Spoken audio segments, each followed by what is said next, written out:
The Red Badge of Courage, an episode of the American Civil War. By Stephen Crane. Chapter 1. The cold passed reluctantly from the earth, and the retiring fogs revealed an army stretched out on the hills, resting. As the landscape changed from brown to green, the army awakened and began to tremble with eagerness at the noise of rumors. It cast its eyes upon the roads, which were growing from long troughs of liquid mud to proper thoroughfares. A river, amber-tinted in the shadow of its banks, purled at the army's feet. And at night, when the stream had become of a sorrowful blackness, one could see across it the red, eye-like gleam of hostile campfires set in the low brows of distant hills. Once a certain tall soldier developed virtues and went resolutely to wash a shirt. He came flying back from a brook, waving his garment banner-like. He was swelled with a tale he had heard from a reliable friend, who had heard it from a truthful cavalryman, who had heard it from his trustworthy brother, one of the orderlies at division headquarters. He adopted the important air of a herald in red and gold. "We're gonna move tomorrow. Sure," he said pompously to a group in the company street. "We're going way up the river, cut across, and come around in Behintum." To his attentive audience, he drew a loud and elaborate plan of a very brilliant campaign. When he had finished, the blue-clothed men scattered into small arguing groups between the rows of squat brown huts. A Negro teamster who had been dancing upon a cracker box with the hilarious encouragement of 20 soldiers was deserted. He sat mournfully down. Smoke drifted lazily from a multitude of quaint chimneys. "It's a lie, that's all it is. A thunderin' lie," said another private loudly. His smooth face was flushed, and his hands were thrust sulkily into his trousers pockets. He took the matter as an affront to him. "I don't believe the derned old army's ever going to move. We're set. I've got ready to move 8 times in the last 2 weeks, and we ain't moved yet." The tall soldier felt called upon to defend the truth of a rumor he himself had introduced. He and the loud one came near to fighting over it. A corporal began to swear before the assemblage.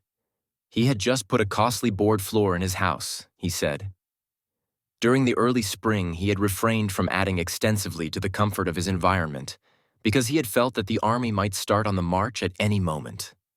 Of late, however, he had been impressed that they were in a sort of eternal camp. Many of the men engaged in a spirited debate. One outlined in a peculiarly lucid manner all the plans of the commanding general. He was opposed by men who advocated that there were other plans of campaign. They clamored at each other, numbers making futile bids for the popular attention. Meanwhile, the soldier who had fetched the rumor bustled about with much importance. He was continually assailed by questions. "What's up, Jim? The army's going to move?" "Ah, what you talking about? How you know it is?" "Well, ye can believe me or not, just as you like. I don't care a hang." There was much food for thought in the manner in which he replied. He came near to convincing them by disdaining to produce proofs. They grew much excited over it. There was a youthful private who listened with eager ears to the words of the tall soldier and to the varied comments of his comrades. After receiving a fill of discussions concerning marches and attacks, he went to his hut and crawled through an intricate hole that served it as a door. He wished to be alone with some new thoughts that had lately come to him. He lay down on a wide bunk that stretched across the end of the room. In the other end, cracker boxes were made to serve as furniture. They were grouped about the fireplace. A picture from an illustrated weekly was upon the log walls, and 3 rifles were paralleled on pegs. Equipments hung on handy projections, and some tin dishes lay upon a small pile of firewood. A folded tent was serving as a roof. The sunlight without, beating upon it, made it glow a light yellow shade. A small window shot an oblique square of whiter light upon the cluttered floor. The smoke from the fire at times neglected the clay chimney and wreathed into the room, and this flimsy chimney of clay and sticks made endless threats to set ablaze the whole establishment. The youth was in a little trance of astonishment. So they were at last going to fight. On the morrow, perhaps, there would be a battle, and he would be in it. For a time, he was obliged to labor to make himself believe. He could not accept with assurance an omen that he was about to mingle in one of those great affairs of the earth. He had, of course, dreamed of battles all his life, of vague and bloody conflicts that had thrilled him with their sweep and fire. In visions, he had seen himself in many struggles. He had imagined people secure in the shadow of his eagle-eyed prowess. But awake, he had regarded battles as crimson blotches on the pages of the past. He had put them as things of the bygone with his thought images of heavy crowns and high castles. There was a portion of the world's history which he had regarded as the time of wars, but it, he thought, had been long gone over the horizon and had disappeared forever. From his home, his youthful eyes had looked upon the war in his own country with distrust. It must be some sort of a play affair. He had long despaired of witnessing a Greek-like struggle. Such would be no more, he had said. Men were better, or more timid. Secular and religious education had effaced the throat-grappling instinct, or else firm finance held in check the passions. He had burned several times to enlist. Tales of great movements shook the land. They might not be distinctly Homeric, but there seemed to be much glory in them. He had read of marches, sieges, conflicts, and he had longed to see it all. His busy mind had drawn for him large pictures extravagant in color, lurid with breathless deeds. But his mother had discouraged him. She had affected to look with some contempt upon the quality of his war ardor and patriotism. She could calmly seat herself, and with no apparent difficulty give him many hundreds of reasons why he was of vastly more importance on the farm than on the field of battle. She had had certain ways of expression that told him that her statements on the subject came from a deep conviction. Moreover, on her side, was his belief that her ethical motive in the argument was impregnable. At last, however, he had made firm rebellion against this yellow light thrown upon the color of his ambitions. The newspapers, the gossip of the village, his own picturings, had aroused him to an uncheckable degree. They were in truth fighting finely down there. Almost every day the newspaper printed accounts of a decisive victory. One night, as he lay in bed, the winds had carried to him the clangoring of the church bell, as some enthusiast jerked the rope frantically to tell the twisted news of a great battle. This voice of the people rejoicing in the night had made him shiver in a prolonged ecstasy of excitement. Later, he had gone down to his mother's room and had spoken thus. "Ma, I'm going to enlist." "Henry, don't you be a fool," his mother had replied. She had then covered her face with the quilt. There was an end to the matter for that night. Nevertheless, the next morning he had gone to a town that was near his mother's farm and had enlisted in a company that was forming there.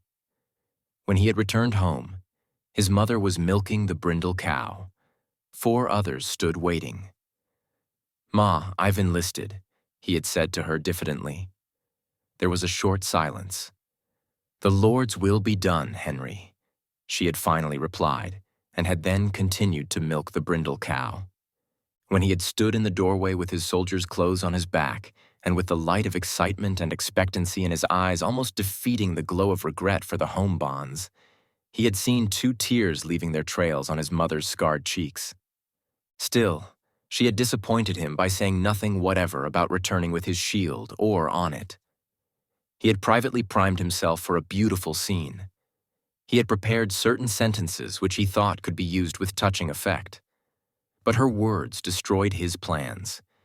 She had doggedly peeled potatoes and addressed him as follows. "You watch out, Henry, and take good care of yourself in this here fighting business. You watch and take good care of yourself. Don't go a-thinking you can lick the hull rebel army at the start, because ye can't. You're just one little feller amongst a hull lot of others, and you've got to keep quiet and do what they tell you. I know how you are, Henry. I've net ye 8 pair of socks, Henry, and I've put in all your best shirts because I want my boy to be just as warm and comfortable as anybody in the army. Whenever they get holes in 'em, I want you to send 'em right away back to me so's I can durn 'em. And allus be careful and choose your company. There's lots of bad men in the army, Henry. The army makes 'em wild, and they like nothing better than the job of leading off a young feller like you, as ain't never been away from home much and has allus had a mother and a learning 'em to drink and swear. Keep clear of them folks, Henry. I don't want you to ever do anything, Henry, that you would be shamed to let me know about. Just think as if I was a-watchin' you. If you keep that in your mind, Alice, I guess you'll come out about right.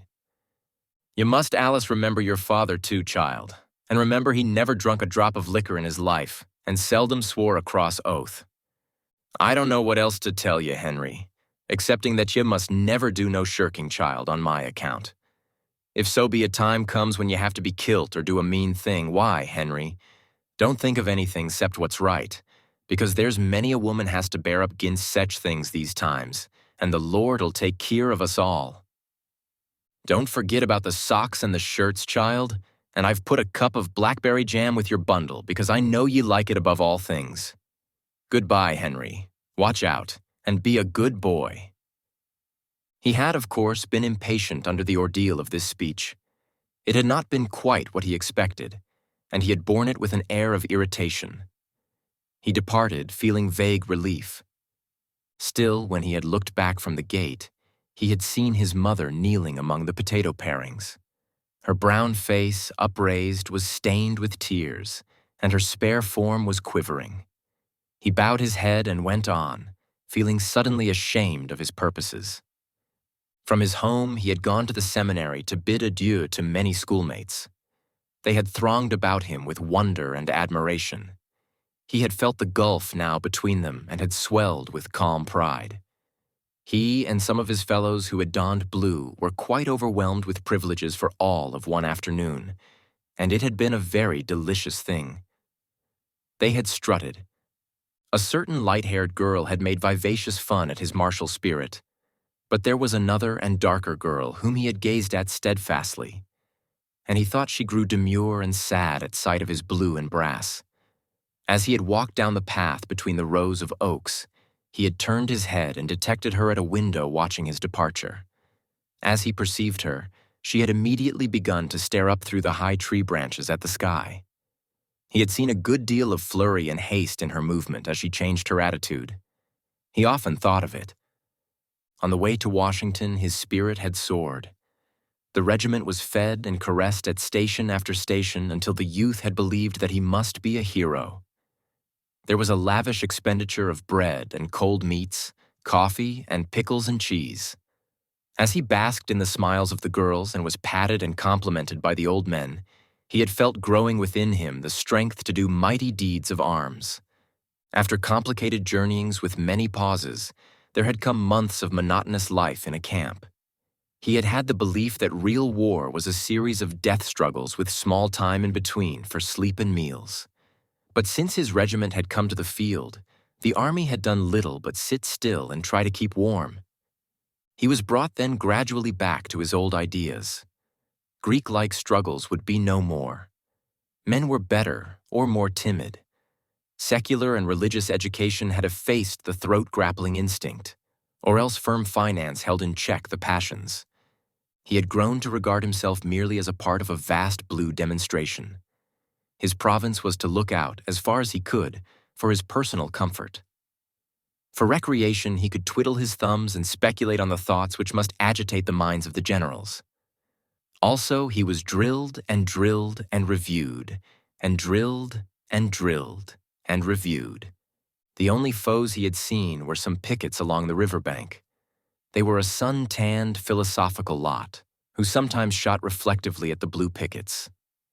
When reproached for this afterward, they usually expressed sorrow and swore by their gods that the guns had exploded without their permission. The youth on guard duty one night conversed across the stream with one of them. He was a slightly ragged man who spat skillfully between his shoes and possessed a great fund of bland and infantile assurance. The youth liked him personally. "Yank," the other had informed him, "you're a right dumb good feller." This sentiment, floating to him upon the still air, had made him temporarily regret war. Various veterans had told him tales. Some talked of gray, bewhiskered hordes who were advancing with relentless curses and chewing tobacco with unspeakable valor. Tremendous bodies of fierce soldiery who were sweeping along like the Huns. Others spoke of tattered and eternally hungry men who fired despondent powders. They'll charge through hell's fire and brimstone to get a holt on a haversack, and sech stomachs ain't a-lastin' long, he was told. From the stories, the youth imagined the red live bones sticking out through slits in the faded uniforms. Still, he could not put a whole faith in veterans' tales, for recruits were their prey. They talked much of smoke, fire, and blood, but he could not tell how much might be lies. They persistently yelled, "Fresh fish!" at him, and were in no wise to be trusted. However, he perceived now that it did not greatly matter what kind of soldiers he was going to fight, so long as they fought, which fact no one disputed. There was a more serious problem. He lay in his bunk pondering upon it. He tried to mathematically prove to himself that he would not run from a battle. Previously, he had never felt obliged to wrestle too seriously with this question. In his life, he had taken certain things for granted, never challenging his belief in ultimate success, and bothering little about means and roads. But here he was confronted with a thing of moment. It had suddenly appeared to him that perhaps in a battle he might run. He was forced to admit that as far as war was concerned, he knew nothing of himself. A sufficient time before he would have allowed the problem to kick its heels at the outer portals of his mind, but now he felt compelled to give serious attention to it. A little panic fear grew in his mind. As his imagination went forward to a fight, he saw hideous possibilities. He contemplated the lurking menaces of the future and failed in an effort to see himself standing stoutly in the midst of them. He recalled his visions of broken-bladed glory, but in the shadow of the impending tumult, he suspected them to be impossible pictures. He sprang from the bunk and began to pace nervously to and fro. "Good Lord, what's the matter with me?" he said aloud. He felt that in this crisis his laws of life were useless.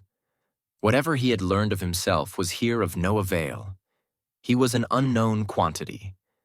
He saw that he would again be obliged to experiment as he had in early youth. He must accumulate information of himself, and meanwhile he resolved to remain close upon his guard, lest those qualities of which he knew nothing should everlastingly disgrace him. "Good Lord," he repeated in dismay. After a time, the tall soldier slid dexterously through the hole. The loud private followed. They were wrangling. "That's all right," said the tall soldier as he entered. He waved his hand expressively. "You can believe me or not, just as you like. All you got to do is sit down and wait as quiet as you can. Then pretty soon you'll find out I was right." His comrade grunted stubbornly. For a moment, he seemed to be searching for a formidable reply. Finally, he said, "Well, you don't know everything in the world, do you?"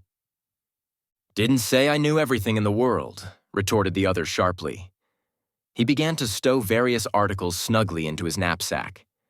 The youth, pausing in his nervous walk, looked down at the busy figure. "Going to be a battle, sure, is there, Jim?" he asked. "Of course there is," replied the tall soldier.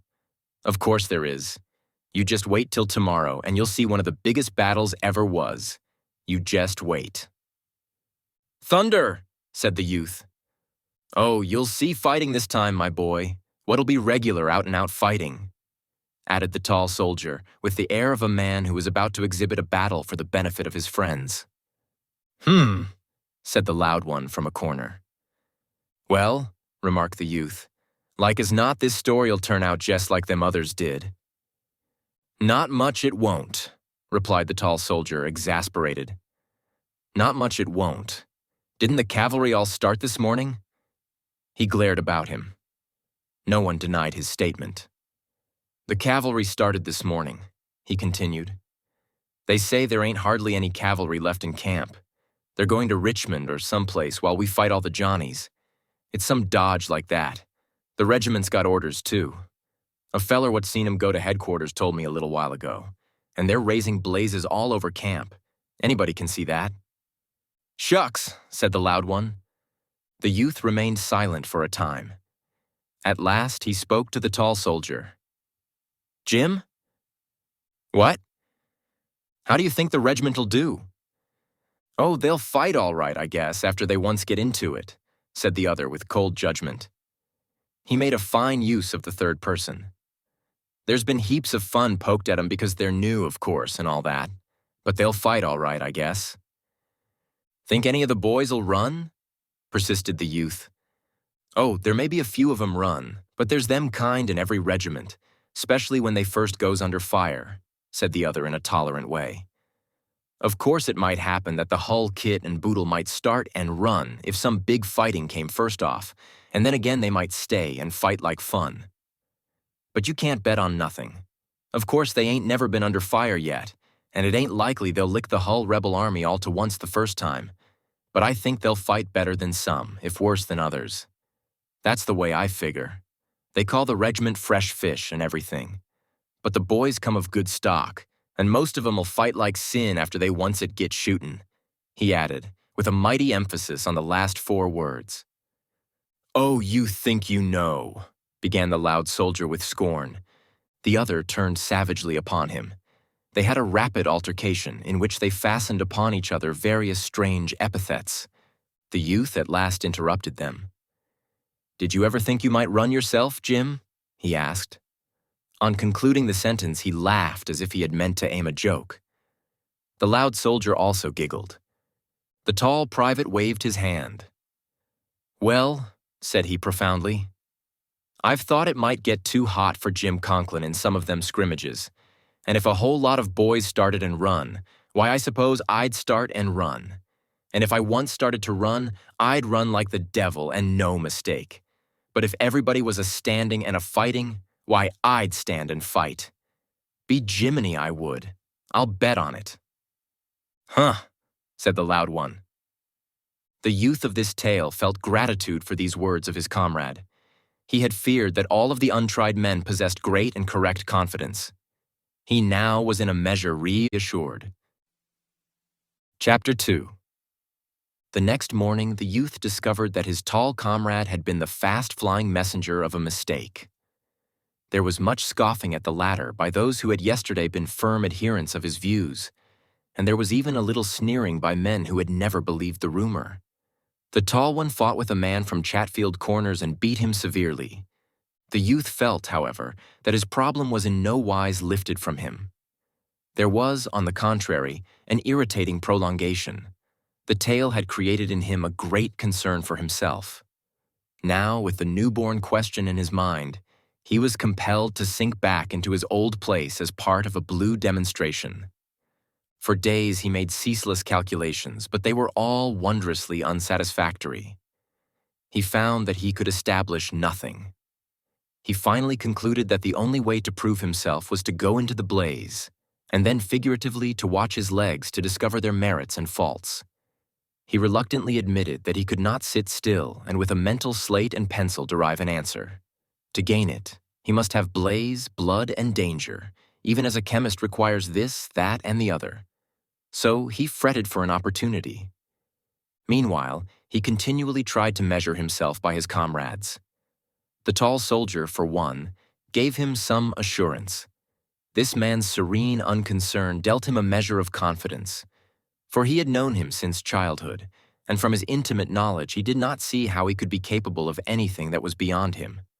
The youth. Still, he thought that his comrade might be mistaken about himself. Or, on the other hand, he might be a man heretofore doomed to peace and obscurity, but, in reality, made to shine in war. The youth would have liked to have discovered another who suspected himself. A sympathetic comparison of mental notes would have been a joy to him. He occasionally tried to fathom a comrade with seductive sentences. He looked about to find men in the proper mood. All attempts failed to bring forth any statement which looked in any way like a confession to those doubts which he privately acknowledged in himself. He was afraid to make an open declaration of his concern, because he dreaded to place some unscrupulous confidant upon the high plane of the unconfessed, from which elevation he could be derided. In regard to his companions, his mind wavered between 2 opinions according to his mood. Sometimes he inclined to believing them all heroes. In fact, he usually admired in secret the superior development of the higher qualities in others. He could conceive of men going very insignificantly about the world, bearing a load of courage unseen, and although he had known many of his comrades through boyhood, he began to fear that his judgment of them had been blind. Then, in other moments, he flouted these theories and assured him that his fellows were all privately wondering and quaking. His emotions made him feel strange in the presence of men who talked excitedly of a prospective battle as of a drama they were about to witness, with nothing but eagerness and curiosity apparent in their faces. It was often that he suspected them to be liars. He did not pass such thoughts without severe condemnation of himself. He dinned reproaches at times. He was convicted by himself of many shameful crimes against the gods of traditions. In his great anxiety, his heart was continually clamoring at what he considered the intolerable slowness of the generals.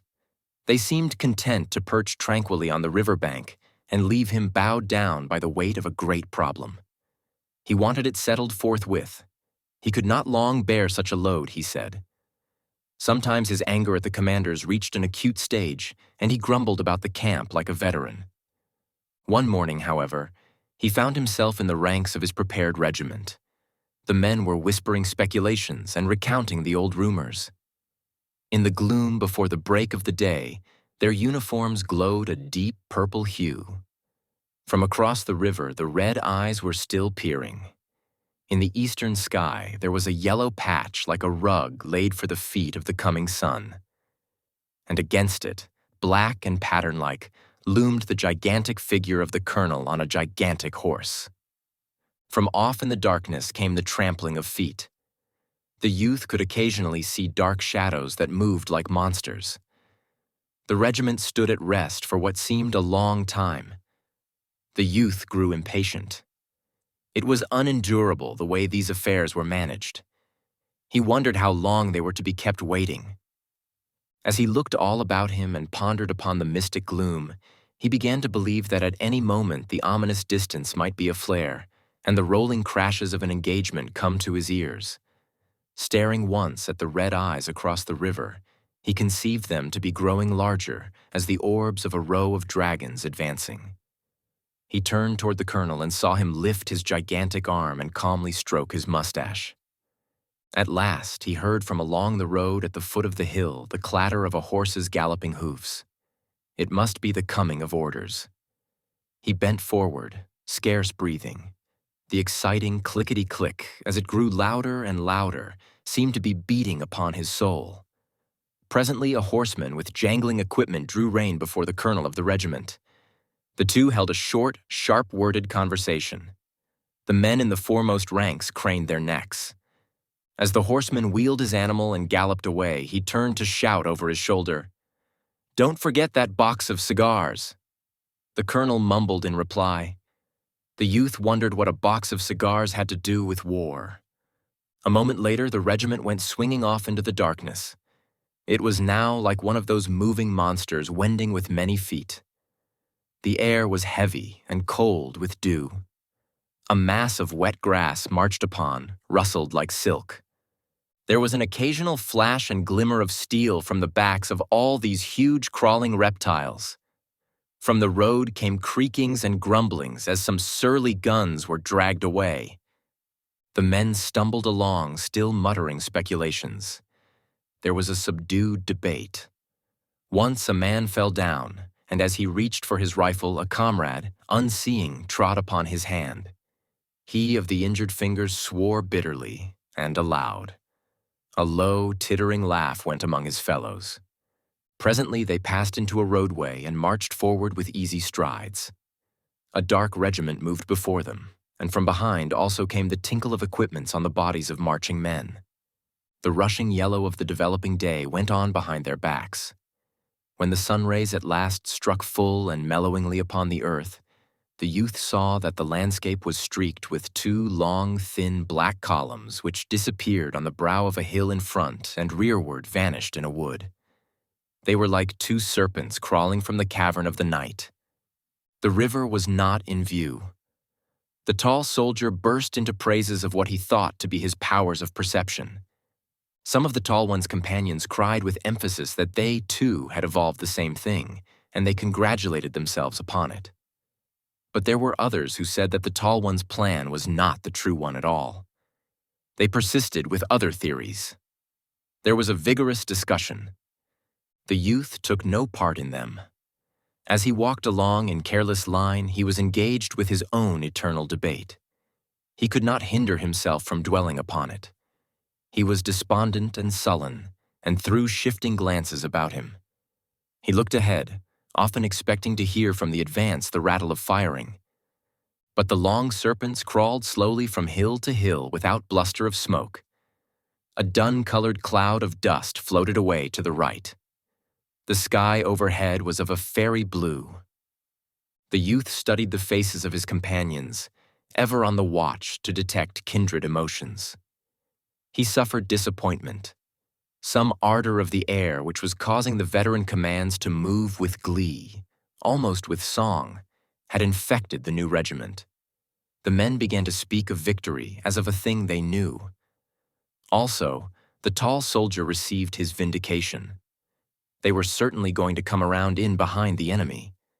They expressed commiseration for that part of the army which had been left upon the riverbank, felicitating themselves upon being a part of a blasting host. The youth, considering himself as separated from the others, was saddened by the blithe and merry speeches that went from rank to rank. The company wags all made their best endeavors. The regiment tramped to the tune of laughter. The blatant soldier often convulsed whole files by his biting sarcasms aimed at the tall one. And it was not long before all the men seemed to forget their mission. Whole brigades grinned in unison, and regiments laughed. A rather fat soldier attempted to pilfer a horse from a dooryard. He planned to load his knapsack upon it. He was escaping with his prize when a young girl rushed from the house and grabbed the animal's mane. There followed a wrangle. The young girl, with pink cheeks and shining eyes, stood like a dauntless statue. The observant regiment, standing at rest in the roadway, whooped at once and entered whole-souled upon the side of the maiden. The men became so engrossed in this affair that they entirely ceased to remember their own large war. They jeered the piratical private and called attention to various defects in his personal appearance, and they were wildly enthusiastic in support of the young girl. To her, from some distance, came bold advice. Hit him with a stick. There were crows and catcalls showered upon him when he retreated without the horse. The regiment rejoiced at his downfall. Loud and vociferous congratulations were showered upon the maiden, who stood panting and regarding the troops with defiance. At nightfall, the column broke into regimental pieces, and the fragments went into the fields to camp. Tents sprang up like strange plants. Campfires, like red, peculiar blossoms, dotted the night. The youth kept from intercourse with his companions as much as circumstances would allow him. In the evening, he wandered a few paces into the gloom.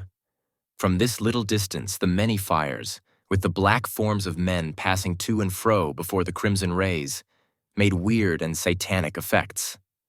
He lay down in the grass. The blades pressed tenderly against his cheek. The moon had been lighted and was hung in a treetop. The liquid stillness of the night enveloping him made him feel vast pity for himself. There was a caress in the soft winds, and the whole mood of the darkness, he thought, was one of sympathy for himself in his distress. He wished, without reserve, that he was at home again, making the endless rounds from the house to the barn, from the barn to the fields, from the fields to the barn, from the barn to the house. He remembered he had so often cursed the brindle cow and her mates, and had sometimes flung milking stools. But, from his present point of view, there was a halo of happiness about each of their heads, and he would have sacrificed all the brass buttons on the continent to have been enabled to return to them. He told himself that he was not formed for a soldier, and he mused seriously upon the radical differences between himself and those men who were dodging imp-like around the fires. As he mused thus, he heard the rustle of grass, and upon turning his head, discovered the loud soldier. He called out, "Oh, Wilson!" The latter approached and looked down. "Why, hello, Henry. Is it you? What are you doing here?" "Oh, thinking," said the youth. The other sat down and carefully lighted his pipe. "You're getting blue, my boy. You're looking thundering peaked. What the dickens is wrong with you?" "Oh, nothing," said the youth. The loud soldier launched then into the subject of the anticipated fight. "Oh, we've got 'em now." As he spoke, his boyish face was wreathed in a gleeful smile, and his voice had an exultant ring. "We've got 'em now. At last, by the eternal thunders, we'll lick 'em good." "If the truth was known," he added more soberly, "they've licked us about every clip up to now. But this time, we'll lick 'em good." "I thought you was objecting to this march a little while ago," said the youth coldly. "Oh, it wasn't that," explained the other. "I don't mind marching if there's going to be fighting at the end of it. What I hate is this getting moved here and moved there with no good coming of it as far as I can see, excepting sore feet and damned short rations." "Well, Jim Conklin says we'll get plenty of fighting this time." "He's right for once, I guess, though I can't see how it come. This time we're in for a big battle, and we've got the best end of it, certain sure. G-Rod, how we will thump 'em." He arose and began to pace to and fro excitedly. The thrill of his enthusiasm made him walk with an elastic step. He was sprightly, vigorous, fiery in his belief in success. He looked into the future with clear, proud eye, and he swore with the air of an old soldier. The youth watched him for a moment in silence. When he finally spoke, his voice was as bitter as dregs. "Oh, you're going to do great things, I suppose." The loud soldier blew a thoughtful cloud of smoke from his pipe. "Oh, I don't know," he remarked with dignity. "I don't know. I suppose I'll do as well as the rest. I'm going to try like thunder." He evidently complimented himself upon the modesty of this statement. "How do you know you won't run when the time comes?" asked the youth. "Run?" said the loud one. "Run, of course not." He laughed. "Well," continued the youth, "lots of good-enough men have thought they was going to do great things before the fight, but when the time come, they skedaddled." "Oh, that's all true, I suppose," replied the other, "but I'm not going to skedaddle. The man that bets on my running will lose his money, that's all." He nodded confidently. "Oh, shucks," said the youth. "You ain't the bravest man in the world, are you?" "No, I ain't," exclaimed the loud soldier indignantly. "And I didn't say I was the bravest man in the world, neither. I said I was going to do my share of fighting, that's what I said. And I am, too. Who are you, anyhow? You talk as if you thought you was Napoleon Bonaparte." He glared at the youth for a moment and then strode away. The youth called in a savage voice after his comrade. "Well, you needn't get mad about it." But the other continued on his way and made no reply. He felt alone in space when his injured comrade had disappeared. His failure to discover any mite of resemblance in their viewpoints made him more miserable than before. No one seemed to be wrestling with such a terrific personal problem. He was a mental outcast. He went slowly to his tent and stretched himself on a blanket by the side of the snoring tall soldier. In the darkness, he saw visions of 1,000-tongued fear that would babble at his back and cause him to flee, while others were going coolly about their country's business. He admitted that he would not be able to cope with this monster. He felt that every nerve in his body would be an ear to hear the voices, while other men would remain stolid and deaf. And as he sweated with the pain of these thoughts, he could hear low, serene sentences. "I'll bid 5. Make it 6. 7. 7 goes." He stared at the red, shivering reflection of a fire on the white wall of his tent until, exhausted and ill from the monotony of his suffering, he fell asleep. This concludes the first part of 8 total of The Red Badge of Courage by Stephen Crane, produced by Best Audiobooks for free.